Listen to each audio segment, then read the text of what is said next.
Inkuru nziza mu banyarwanda, inkuru iryoheye amatwi. Uyu munsi tariki 26 z'ukwezi kwa munani, abaregwaga kugira uruhare mu kurya amafaranga ya APR bose bafunguwe. Ndavuga abanyamakuru ba siporo bari barafunzwe bazira kuba baragize uruhare mu inyerezwa ry'amafaranga ya APR FC.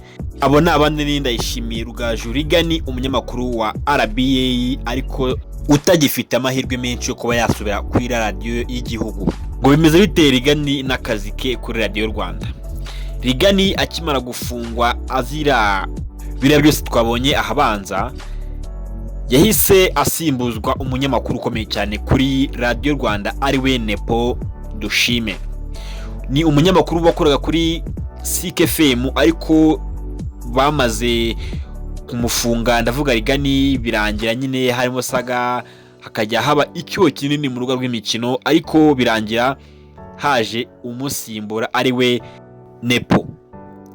Rigani rero ubu ngubu tuvuga nta kazi afite, kubera ko rwose bitewe n'ukuntu n'ubundi yari ameze nabi muri RBA nyuma yo gushwana na Lorenzo, bikarangira Lorenzo yirukanywe, Rigani nawe agahita afungwa. Nawe ntabwo yasize isura nziza muri RBA, ahubwo yahise yirukanwa kuko yari afunzwe nyine n'ubundi. Aravuga ati reka tumukuremo umwanya we, tuwe tubanitse, tuwe tuwusibye, ave mu kibuga nyine cy'abanyamakuru ba RBA. Ubwo rero kuba yasubira kuri RBA ibyo ni ibintu kubiye gakeya, kubera ko hari abamaze kuba bafata akazi nyine umwanya we wamaze kuba watangwa, kandi utangwa bitewe nuko uwawufashe nawe ari umusiniya mu bijyanye na siporo mu Rwanda. Niyo mpamvu amahirwe yiwe ari make kuba yasubira kuri RBA. Uyu mugabo nawe muramuzi cyane rero, yitwa Jangwani cyangwa se Jangwanovic, akazina yataziriwe n'abakunzi ba APR FC, ni umuvugizi w'abafana ba APR FC.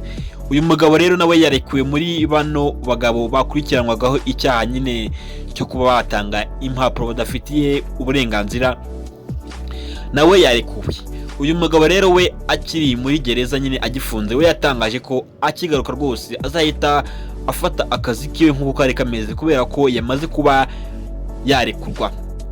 Ibi kandi bigiye hanze nyuma y'uko uwitwa super manager ariwe waramusimbuye mu buvugizi bwa APR, nyine mu buvugizi bw'abafana ba APR, akaba ariwe yari waramusimbuye. Ariko benshi bakaba bari kuvuga ko kuba super manager yavaho n'ibintu yamaze gukora muri showbiz nyarwanda mu bafana ba APR birenze cyane. Super manager ni umuntu uri hejuru cyane, buriya baravuga ngo hejuru y'inkoko haba hari dendo. Uwitwa super manager rero yaramaze iminsi amenagura atangaza ibintu bihambaye cyane kuri APR, nubwo itari kwitwara neza hano mu gihugu cy'u Rwanda muri pre-season. Undi mugabo warekuwe ni umugabo wari umaze gufata izina mu gakeya kuri Sike FM y'umugabo umukire ariwe Sam Karenzi. Ni umugabo rero wafashwe nawe nyine ari muri case nkingi y'abandi bose twabonye. Nawe yarekuwe rero, ariko we yarekuwe ahita yitera ku kazi, kubera ko abanyamakuru bagenzi be bakora kuri Sike FM bamwakiriye neza, bamuha impano, bamubwira ati pole sana muhungu wacu, wari umazeyo iminsi ariko ubwo ugarutse Imana ishimwe. Ni ibintu byatangaje abantu benshi uburyo yakiriwe, wagira ngo yarari muri ahandi hantu hatandukanye. Yego hari hasi heza, ariko nyine yakiriye nk'umuntu wari warapfuye yongeye kuzuka.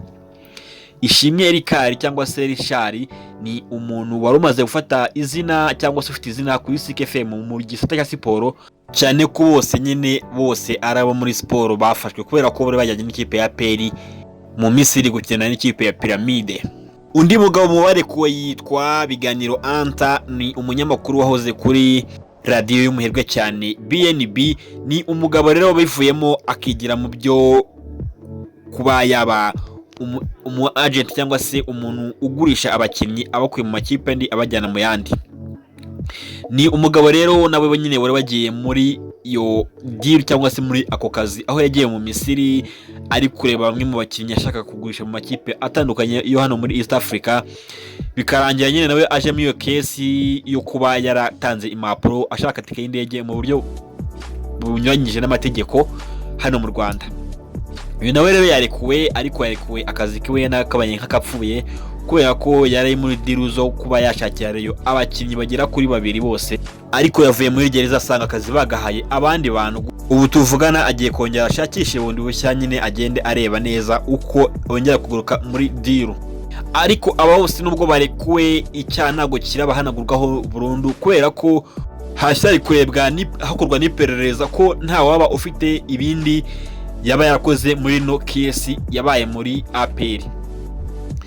Ariko nyine kubera Imana bivuga akenshi rwose ntago bazasubirayo, nyine ni uko ibintu bimeze.